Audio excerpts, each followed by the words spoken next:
கர்த்தருடைய பரிசுத்த நாமத்திற்கு மகிமை உண்டாவதாக. தேவன் அருளிய மினிஸ்ட்ரி மூலமாக உங்களோடு தொடர்பு கொள்வதிலும் இந்த மகிழ்ச்சி அடைகிறோம். இன்றைக்கும் இந்த நாளிலும் தேவன் நமக்கு கொடுக்கிற வார்த்தை பிலிப்பியர் 4 அதிகாரம் 6 நீங்கள் ஒன்றுக்கும் கவலைப்படாமல் எல்லாவற்றையும் குறித்து உங்கள் விண்ணப்பங்களை ஸ்தோத்திரத்தோடே கூடிய ஜெபத்தினாலும் வேண்டுதலினாலும் தேவனுக்கு தெரியப்படுத்துங்கள். ஹல்லேலூயா. கிறிஸ்துவுக்குள் பிரியமானவர்களே, கர்த்தருடைய வார்த்தை சொல்லுகிறது, நீங்கள் ஒன்றுக்கும் கவலைப்படாமல் எல்லாவற்றையும் குறித்து உங்கள் விண்ணப்பங்களை ஸ்தோத்திரத்தோட கூடிய ஜெபத்தினாலும் வேண்டுதலினாலும் தேவனுக்கு தெரியப்படுத்துங்கள் என்று.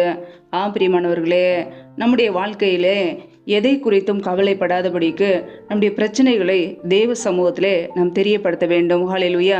இந்த உலகத்திலே உபத்திரவம் உண்டு என்று வேதம் சொல்கிறது. பிரியமானவர்களே, நம்முடைய வாழ்க்கையில் வருகிற பிரச்சனைகளை பார்த்து போராட்டங்களை பார்த்து கர்த்தருடைய பிள்ளைகள் சோர்ந்து போகக்கூடாது. தேவ சமூகத்திலே தெரியப்படுத்த வேண்டும். நம்முடைய வாழ்க்கையிலே என்னென்ன தேவைகள் இருக்கிறதோ, எதிர்பார்ப்புகள் இருக்கிறதோ, எதையெல்லாம் பெற்றுக்கொள்ள வேண்டும் என்று நினைக்கிறோமோ அதை நாம் தேவ சமூகத்திலே தெரியப்படுத்த வேண்டும். நம்முடைய விண்ணப்பங்களை ஸ்தோத்திரத்தோட கூடிய ஜெபத்திலே தெரியப்படுத்தும் போது தேவன் நமக்கு அதை நிறைவேற்றி கொடுப்பார். ஹல்லேலூயா. இன்றைக்கு அநேகருடைய வாழ்க்கையிலே எண்ணத்தை உண்போம், எண்ணத்தை குடிப்போம், எண்ணத்தை உடுத்துவோம் என்று எதையாவது குறித்த கவலை. நம்முடைய வாழ்க்கையிலே கவலை வரக்கூடாது. நம்முடைய இருதயத்திலே கவலை இருக்கும் என்றால் நாம் சோர்ந்து போய்விடுவோம். ஒரு மனிதனுடைய வாழ்க்கையிலே கவலை இருக்கும் என்றால் இருதயத்திலே ஒடுக்கப்பட்ட ஒரு நிலைமையில வாழ்வார்கள்.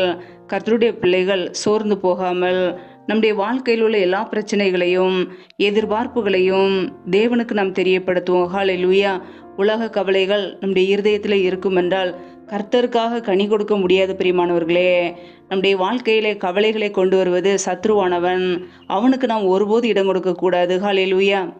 வேதத்தில் நாம் வாசிக்கிறோம், லூக்கா 10 அதிகாரம் 41, 42 ஆகிய வசனங்களிலே இயேசு அவளுக்கு பிரதித்திரமாக, மார்த்தாளே மார்த்தாளே, நீ அநேக காரியங்களை குறித்து கவலைப்பட்டு கலங்குகிறாய், தேவையானது ஒன்றே, மரியாள் தன்னை விட்டு எடுபடாத நல்ல பங்கை தெரிந்து கொண்டாள் என்றார்.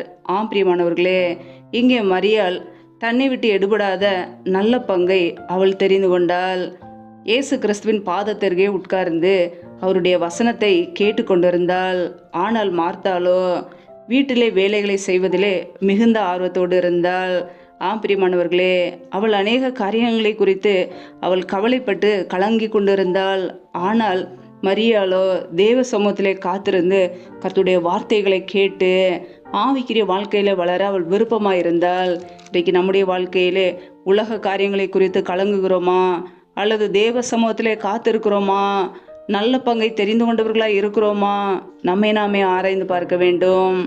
வேத வசனம் இப்படியாக கூறுகிறது, இவ்வளவு பெரிதான ரட்சிப்பை குறித்து நம் கவலை அற்றிருப்போமானால் தண்டனைக்கு எப்படி தப்பித்துக் கொள்வோம் என்று கர்த்தருடைய வார்த்தை கூறுகிறது. பிரியமானவர்களே, ரட்சிப்பை குறித்ததான கவலை மாத்திரமே நமக்குள்ளே இருக்க வேண்டும். நாம் ரட்சிக்கப்பட்டு விட்டோமா? நம்முடைய குடும்பத்தில் உள்ளவர்கள் ரட்சிக்கப்பட்டு விட்டார்களா? அதை குறித்ததான கவலை நமக்குள்ளே இருந்தால் அது போதுமானது.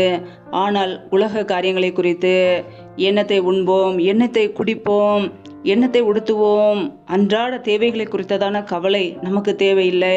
நம்மை உருவாக்கினவர் நம்மை போஷிப்பார், நம்மை நடத்துவார், மரண பரியந்தம் நம்மோடு கூட இருப்பார். ஹல்லேலூயா. கர்த்தராகிய இயேசு கிறிஸ்து மாத்திரமே நம்மை ஒவ்வொரு நாளும் நடத்த முடியும். அவருடைய கிருபையினாலே நம் ஜீவனோடு வாழ்கிறோம். அவருடைய கிருபையை நம்மை தாங்குகிறது. பிரியமானவர்களே, உலக காரியங்களை குறித்து நாம் கவலைப்படாதபடிக்கு நம்முடைய வாழ்க்கையில் எல்லாவற்றையும் தேவனுக்கு தெரியப்படுத்துவோம். நம்முடைய விண்ணப்பங்களை அவருடைய சமூகத்தில் வைப்போம்.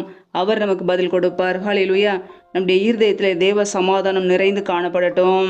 தேவையில்லாத காரியங்களை குறித்து கவலைப்படாதபடிக்கு கர்த்தருடைய பிள்ளைகளாய் கர்த்தரை துதிப்போம், அவரை உயர்த்துவோம், அவருடைய நாமத்தை மகிமைப்படுத்துவோம். ஹல்லேலூயா. கர்த்தர் தாமே உங்களை ஆசீர்வதிப்பாராக. ஆமேன். நம்மை நாமே அவருடைய சமூகத்திலே தாழ்த்தியே அர்ப்பணித்து ஜெபிப்போம். ஜெபம். எங்களை அதிகமாய் நேசிக்கிற எங்கள் அன்பின் பரலோக பிதாவே, மெய் துதிக்கிறோம், ஸ்தோதரிக்கிறோம். அப்பா, இந்த இரவு வேலைக்காக மெய் துதிக்கிறோம், ஸ்தோதரிக்கிறோம். இந்த நாள் முழுவதும் எங்களை பத்திரமாய் பாதுகாத்து கொண்டீரே, அதற்காக ஸ்தோத்திரம். ஒவ்வொரு நாளும் கண்ணின்மணி போல எங்களை பாதுகாத்து கிருபையோடு ஜீவனோடு சுகத்தோடு பலத்தோடு ஆரோக்கியத்தோடு சகல நன்மைகள் எங்களுக்கு கொடுத்து எங்களை பாதுகாக்கிறீரே, உமக்கு நன்றி நன்றி நன்றி. இப்பொழுது இணைந்திருக்கிற ஒவ்வொரு குடும்பங்களையும் இப்படி கரங்களிலே தருகிறோம். கர்த்தர் தாமே பிள்ளைகளை பலப்படுத்துவீராக, பாதுகாத்துக் கொள்வீராக. பிள்ளைகள் என்னென்ன காரியங்களுக்காக தொடர்ந்து ஜெபிக்கிறார்களோ எல்லாவற்றிலும் நன்மை கட்டளையிடுங்கப்பா. என் தேவன் ஆசீர்வதிப்பீராக உடைய கரங்களிலே தாழ்த்துகிறோம். எந்தெந்த குடும்பங்களிலெல்லாம் பலவீனத்தோடு, சோர்வோடு, வியாதியோடு கஷ்டப்படுகிறார்களோ கர்த்தர் அவர்களுக்கு நல்ல சுகத்தை கொடுங்க, பலத்தை கொடுங்க. இப்படி சுகமாக்கும் கரம் பிள்ளைகளை தொட்டு சுகமாக்கட்டும், விடுதலையாக்கட்டும். பலவீனத்திலே உடைய பலன் பரிபூரணமாய் விளங்கட்டும். கர்த்தரை வழி நடத்துவீராக உடைய சமூகத்திலே தாழ்த்துகிறோம். எந்தெந்த குடும்பங்களிலெல்லாம் வேலைக்காக காத்திருக்கிறார்களோ பிள்ளைகள் படிப்பு கேட்ட நல்ல வேலைகளை ஏற்படுத்தி கொடுங்க. தடைகள் எல்லாவற்றையும் நீக்கி போடுவீராக.